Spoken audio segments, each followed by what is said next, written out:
campus of Troy University, this is TrojanVision Nightly News. It's a clear and warm day today after yesterday's showers. It may just be a tease due to the expected rain this weekend. Sean Sporman will be in with weather coming up next.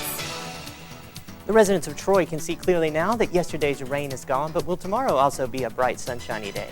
I'll have the answer coming up next in weather. Now Sean Sporman joins us with a look at weather. So Sean, we saw a little bit of rain on Wednesday, but then it warmed up.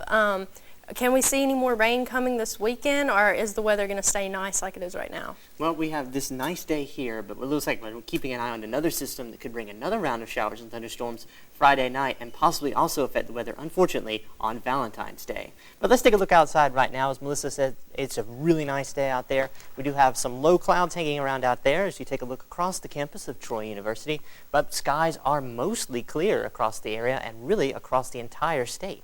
We'll take a look at those current conditions now. I'll give you a better picture of what we're looking at. Again, right now our temperatures are in the upper 60s, and the humidity is very low, coming in at 19%. Dew point is only 25 degrees, and winds are coming out of the north at 5 miles an hour. So again, it's a very pleasant afternoon out there. We got a little bit of light breeze, low humidity, and just about perfect temperatures. And our temperature today was only 1 degree warmer than what it is now for our high. That was 70 degrees. Early this morning, we did start out at 38, which is a little bit cooler than we've had the past few nights, which is thanks to that Pacific front that came through our area yesterday and brought us the rain. But you can see today we haven't received any rain. The rain gauge was empty at the Troy Municipal Airport. Let's take a look at some conditions across the state. You can see pretty much sunshine everywhere you go across the major cities of the state of Alabama. 65 in Huntsville, 69 in Montgomery, and 72 in Dothan. The warm spot being down here at Mobile near the Gulf Coast, where it's coming in at 75 degrees. And you can take a look at the surface picture, and this is to thank for a lot of the clear conditions we're seeing right now. This is our friend, the high pressure system, which is pushing this cold front out. You can see the moisture flow has been blocked to this frontal boundary. No showers and thunderstorms forming along this one, and really nothing to speak of. I'll back out and let you see the entire surface picture. And again, no major disturbances across the southeast United States right now, which is definitely some very good news. And you can see in our temperature map here, we have 68 again in Birmingham, 65 in Atlanta, and the temperatures are very consistent. I'll back out again to give you a better look, but you can see we have 60s and 70s all across the entire southeast. We have no major flows of cold air or extremely warm air, although it is a little bit warmer down here in Florida, south of that frontal boundary, where you can see 82 in Orlando and 81 in Miami. So that's definitely the warm spot of the southeast.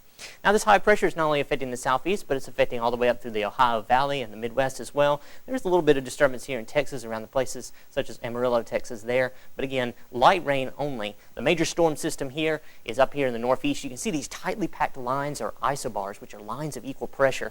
This is what was responsible for the high winds that came through our area. In fact, a lot of the damage that was reported in western Alabama wasn't because of individual thunderstorms. It was because of these strong gradient winds, which sometimes pushed 40 up to 50 miles an hour. So we had some tropical storm force winds in places such as West Alabama yesterday as that front rumbled through our area. But you can see here it's actually bringing some wintry precipitation. You can see New York and Philadelphia seeing a little bit of snow and a wintry mix.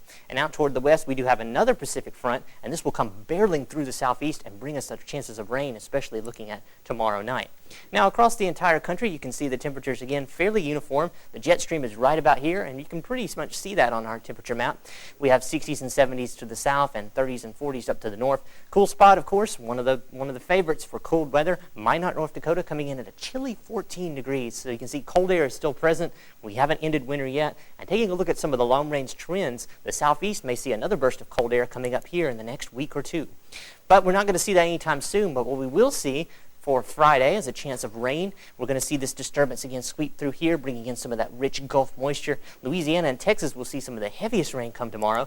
And then, of course, we're keeping an eye on the potential for some heavy rains. Taking a look at the quantitative precipitation forecast, which is a computer model that really computes the output of possible rain over the next 48 hours.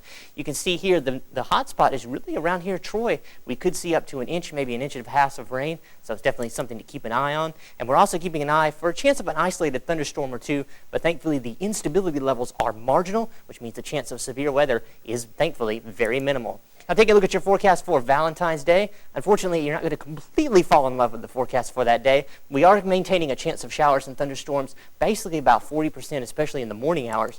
But that's going to continue to linger around for Sunday as another system continues to feed moisture in our area with a 30% chance of rain then, but the moisture will be out of here by Monday. Taking a look at your forecast for tonight, we'll have a low of 35, not quite a freeze, but it's still pretty cool. We're going to see partly cloudy skies. But again, tomorrow, especially after the noontime hour, we're going to see those showers and thunderstorms move into our area with some light easterly winds. And now taking a look at your 4-day forecast for Friday, again, the best chance of rain, 70% with a high of 66. For Valentine's Day, scattered showers. Some places may remain dry, so your Valentine's plans may not necessarily be washed out, but keep an umbrella with you just in case with a high of 68. And again, the rain will be ending with a little bit of lingering rain Sunday. By Monday, as highs remain in the 60s. So Jessica and Melissa, it looks like we're going to see lingering chances of rain over the next 3 days, but a dry start to next week. It almost seems like a week of summer, Sean, with the warm weather and the rain showers. But it looks like the rain's going to bring in a little bit of more cool weather for next week. That's definitely what it looks like now. All right, thanks, Sean. Thank you, Sean.